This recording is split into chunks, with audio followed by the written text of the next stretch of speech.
Hari ini saya akan mengajak kita untuk merenungkan firman Tuhan di bawah judul Pelajaran dari Raja Yorebeam, ketakutan yang membawa kejatuhan. Saudaraku, pernahkah kita merasa salah mengambil keputusan dan waktu kita ngambil keputusan yang salah, kita takut kehilangan sesuatu, takut kehilangan entah itu pekerjaan, sebuah hubungan, atau bahkan rasa aman.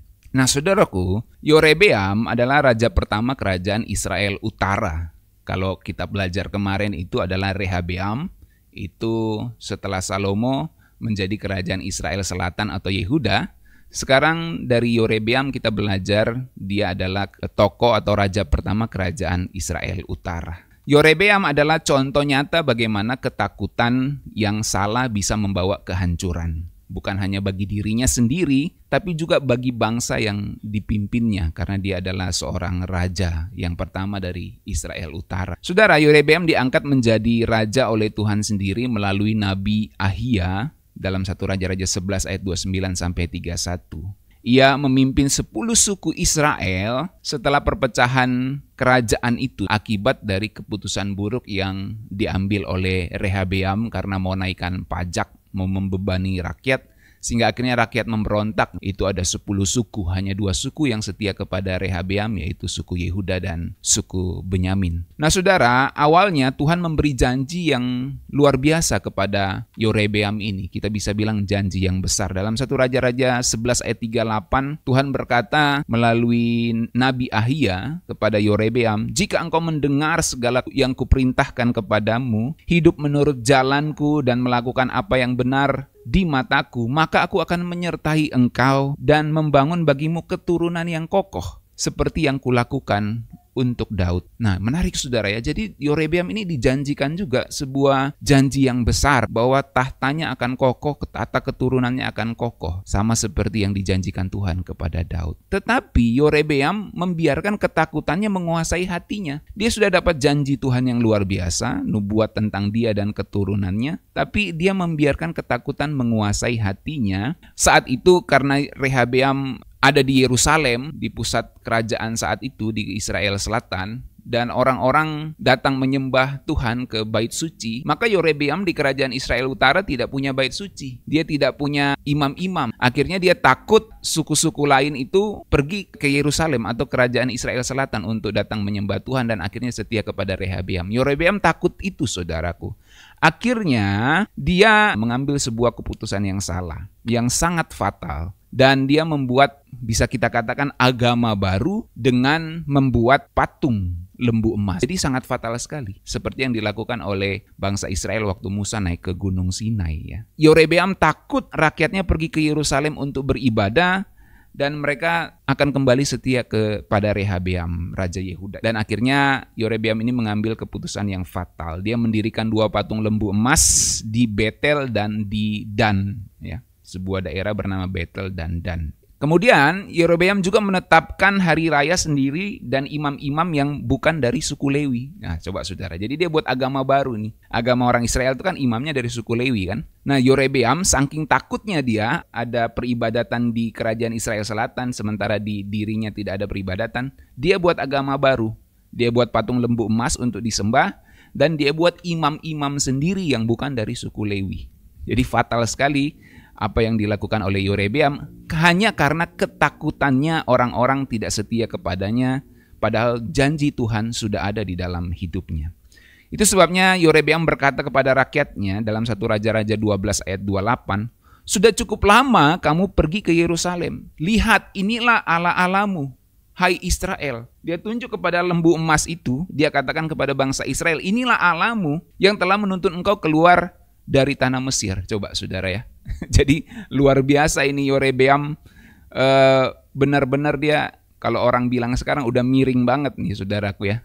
Udah miring banget dia. Saking takutnya bangsa Israel itu pergi beribadah ke kerajaan Israel Selatan, kerajaan Yehuda, akhirnya dia buat agama sendiri, buat patung lembu emas, buat imam-imam yang bukan dari suku Lewi, dan dia ngomong lagi bahwa patung lembu emas inilah yang menuntun mereka keluar dari tanah Mesir. Coba saudaraku ya. Hanya karena ketakutannya disaingi oleh Rehabeam.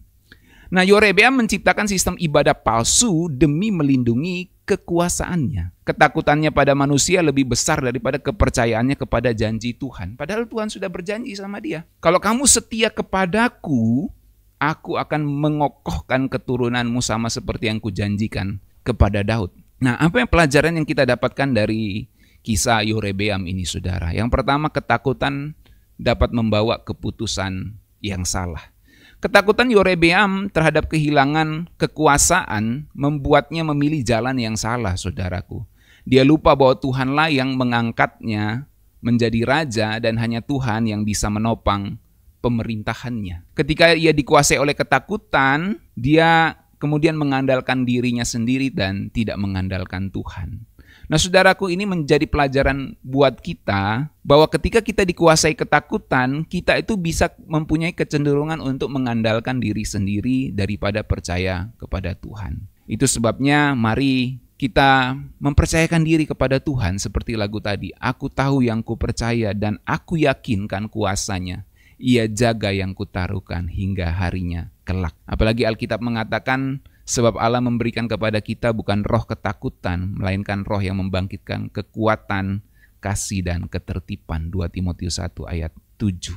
Saudaraku, Yorebeam mengganti ibadah kepada Tuhan dengan patung lembu emas. Bagaimana dengan kita, saudaraku? Apa yang menggantikan Tuhan dalam hidup kita saat ini? Apa lembu emas yang kita anggap sebagai Allah yang membebaskan kita dari Mesir, Allah yang membebaskan kita dari perbudakan? Bisa jadi itu uang, bisa jadi itu hubungan, bisa jadi itu ambisi, bisa jadi itu berhala-berhala lain yang kita anggap sebagai lembu emas yang membebaskan kita dari segala perbudakan kita. Padahal hanya Tuhanlah yang membebaskan kita. Jadi jangan ganti Tuhan dengan, dalam tanda kutip, lembu emas zaman ini. Sehingga bahkan kita bisa mengatakan kepada diri kita bahwa inilah yang membebaskan engkau dari tanah Mesir. Jangan itu, saudara ya. Kalau pakai bahasa anak sekarang, jangan ya dek, gitu ya. Jangan ya dek. Nah, saudara, Yorebeam diberi janji besar oleh Tuhan, tetapi ia menghancurkan semuanya. Menarik ya, Yorebeam ini bukan berjalan menjadi raja tanpa janji Tuhan. Tuhan berjanji akan mengokohkan tahtanya, kerajaannya, keturunannya, seperti yang Tuhan janjikan kepada Daud. Tetapi Yorebeam mengalami ketakutan, disaingi oleh Rehabeam. Dan itu akhirnya menghancurkan semuanya. Saudara perhatikan bahwa ketidaktaatan, ketakutan itu bisa menghancurkan penggenapan janji Allah di dalam kehidupan kita. Tuhan tidak pernah gagal menepati janjinya. Masalahnya kitalah yang gagal dalam menggenapi janji Tuhan. Tuhan mencari hati yang taat, saudaraku, bukan pemimpin yang sempurna. Ada banyak, dan semua pemimpin Israel bukanlah pemimpin yang sempurna, tapi yang Tuhan cari adalah hati yang taat. Ketidaktaatan kecil bahkan bisa membawa kehancuran yang besar. Itu sebabnya dalam kisah Raja Saul kita belajar bahwa ketaatan itu mahal. Ketaatan itu lebih penting daripada korban sembelihan, dan mendengarkan itu lebih baik daripada lemak domba-domba jantan. Jadi dari raja-raja yang kita sudah pelajari, saudara, Raja Saul, Raja Daud, ya, Raja Salomo, Rehabeam, dan saat ini Yorebeam, kita bisa melihat bahwa ketaatan itu benar-benar mahal, dan ketidaktaatan itu bisa merusak segala yang Tuhan janjikan di dalam kehidupan kita. Dan saudaraku, Yorebeam lebih takut kehilangan rakyatnya daripada takut melawan Tuhan. Dia takut kehilangan rakyat, tapi dia tidak takut melawan Tuhan. Rasa takut yang salah ini adalah akar dari semua kejatuhannya. Nah, saudaraku, kita dipanggil untuk hidup takut akan Tuhan, bukan pada takut kepada manusia atau keadaan yang bisa saja terjadi dalam hidup kita. Penting untuk kita takut pada Tuhan, bukan pada manusia. Amsal 29 ayat 25 firman Tuhan katakan, takut akan manusia mendatangkan jerat, tetapi siapa yang percaya kepada Tuhan dilindungi. Saudaraku, ketakutan adalah musuh besar dari iman. Yorebeam kehilangan Tuhan karena takut kehilangan rakyat. Lembu emas Yorebeam mungkin sudah hilang, tetapi hati kita masih sering menyembah lembu emas modern.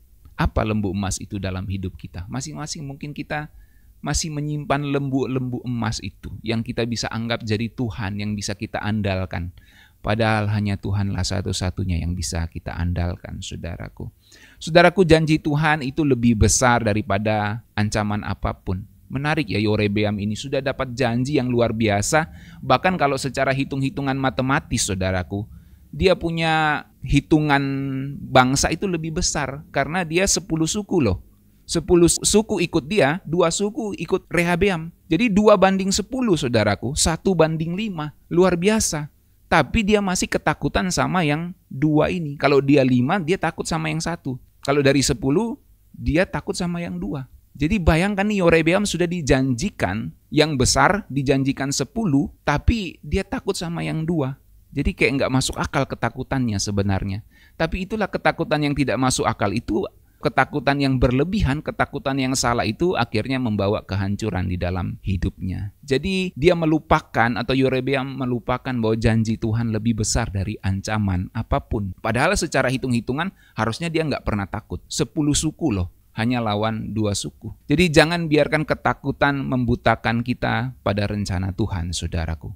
Tak usah ku takut, Allah menjagaku. Apapun yang kita alami saat ini, saudaraku, sakit penyakit secara fisik, mungkin permasalahan dalam relasi, permasalahan dalam keuangan finansial, jangan takut, Allah menjaga kita. Jangan biarkan ketakutan itu lebih besar daripada janji-janji Tuhan di dalam kehidupan kita. Ketakutan pada manusia, dalam hal ini pada Rehabeam, menghancurkan Yorebeam. Sebenarnya ketakutan yang sangat aneh karena dia mengepalai 10 suku sedangkan Rehabeam hanya mengepalai 2 suku, saudaraku. Tetapi takut Yorebeam ini akhirnya menghancurkan kehidupannya. Dan dari sini kita mengerti bahwa takut akan Tuhan itu jauh lebih baik, bahkan lebih bijaksana untuk kita hidupi. Mari kita doa supaya Tuhan menolong kita, tidak membiarkan ketakutan menguasai kehidupan kita, dan kita mempercayai janji Tuhan yang luar biasa di dalam kehidupan kita. Tuhan berjanji Dia akan mencukupkan segala kebutuhan kita. Tuhan berjanji akan menyertai kita